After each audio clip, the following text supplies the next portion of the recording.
Et en parlant d'élégance, justement, s'il est une princesse qui était vraiment élégante et raffinée, c'est bien Liliane de Réty, cliente attitrée des plus grands couturiers français comme Dior, Givenchy ou encore Balenciaga. Elle n'en oubliait pas pour autant les maisons belges. Non, et c'est à l'occasion du Milk Catwalk, un défilé annuel qui présente les tendances automne-hiver des meilleures marques belges, que nous avons voulu savoir si les princesses belges étaient toujours de bonnes ambassadrices de notre mode. Réponse auprès de nos créateurs avec Marie-Hélène van der Borgt.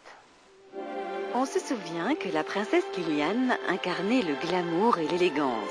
Habituée des grandes maisons de couture, elle se faisait l'ambassadrice de Christian Dior, Hubert de Givenchy ou encore la maison Nathan. Mais aujourd'hui, qu'en est-il de nos princesses? Sont-elles de bonnes ambassadrices de mode? La réponse avec nos créateurs. Mais je pense bien sûr ce sont des femmes publiques, des femmes qui sont suivies par beaucoup de monde. Donc je pense important, ce sont des ambassadrices, c'est ceux qui peuvent se montrer en public, à la télé.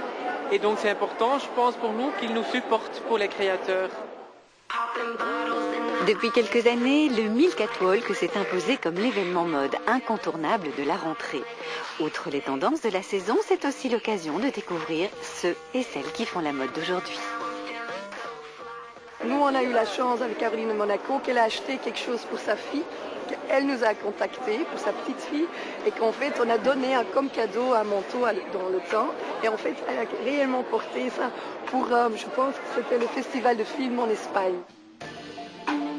J'ai déjà beaucoup de chance d'en habiller quand même quelques princesses, mais disons que c'est vrai qu'il y a parfois des pays comme la princesse Mary, comme toutes les femmes, parce qu'elles sont toutes belles et élégantes, donc et chacune dans un style bien particulier, parce que leur personnalité est aussi différente.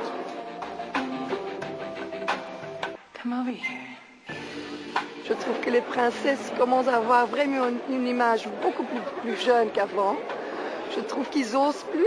Et bien sûr, pour nous, la mode jeune, c'est ça qu'on veut. Certaines princesses font même rêver nos créateurs. Il y a la Kate Middleton, qui maintenant est très populaire, elle est jeune, elle est très belle. C'est une femme moderne, donc c'est une femme que j'aimerais bien, mais qu'elle rêve parce qu'elle porte que des Anglais, des créateurs anglais. Donc, mais pour moi, ça c'est vraiment une icône en ce moment. Très dans l'air du temps, certaines princesses n'hésitent pas à s'afficher vêtues de vêtements sortis tout droit des grandes chaînes de mode. On ne vit pas dans une bulle, hein. On n'est pas là pour dire voilà, il faut mettre ça ou ça. C'est normal, c'est la réalité. Pourquoi Kate Middleton ne pourrait pas mixer des choses, des belles pièces bien faites, bien finies, belles matières, et combiner ça avec des choses Zara, H&M, Mango, quand Mathilde nous a été présentée la première fois, je ne sais pas si tout le monde s'en souvient, mais elle avait mis du Zara. Et elle était très belle. C'est nouveau, mais c'est aussi la réalité. C'est un peu la réalité dans laquelle on vit. Et je trouve que ça montre aussi une créativité des princesses. Donc moi, je trouve ça bien. Ça montre leur personnalité. Je pense que le public général qui n'a pas tendance de voir beaucoup de défilés, ils aiment bien ce monde de mode belge, genre Scapa, Essentiel, des marques qu'ils connaissent très très bien, qui pour eux, ça forme leur idée de la mode belge. Et à côté de ça, d'ajouter en fait des jeunes créateurs que normalement ces gens-là, le public ne va pas voir. Et ça c'est important.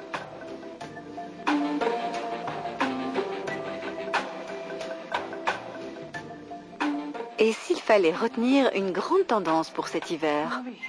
Il y a quand même énormément de coloris.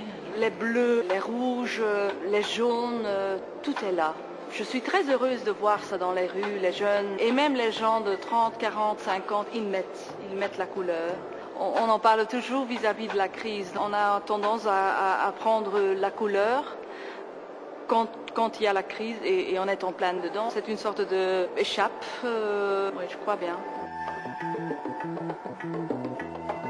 Si nos créateurs devaient choisir une pièce de leur collection pour une princesse, quelle serait-elle?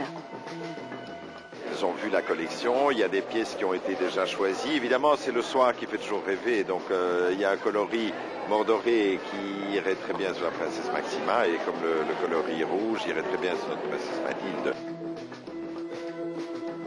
Si je peux choisir. J'aimerais bien que la princesse Mathilde porte une combinaison de notre collection maintenant de l'hiver. Je trouve que ça se porte très bien sur des grandes femmes. Elle est très grande, très mince.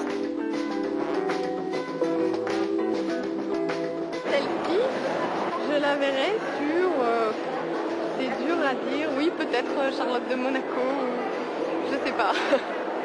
Moi je pense, bon, c'est notre manteau en cachemire parce que c'est le luxe et en fait les princesses méritent le luxe. Alors ça c'est vraiment le fluo vert et en fait on le porte sans ceinture très compactée. Je trouve que ça lui fait parfaitement. J'ai une pièce, c'est un collier qui se porte avec des robes et c'est vraiment un accessoire, c'est fait à la main. Mais je pense qu'elle ne va pas finir avec des princesses, c'est plutôt des stars de pop, Rihanna ou une fille comme ça. Ce sont aussi des ambassadrices, donc c'est bien aussi, je suis assez content pour ça. Finalement, le rôle de nos princesses ne semble pas si anodin. Je trouve que ça fait partie de leur rôle. Pour les gens de la rue, c'est important de voir comme ça des icônes, des affiches et de voir voilà, comment porter tel ou tel créateur. Et ça leur donne confiance. Les princesses ne savent pas, hein. Ils n'ont pas ça dans la tête. Pour eux, c'est peut-être négligeable, mais c'est important.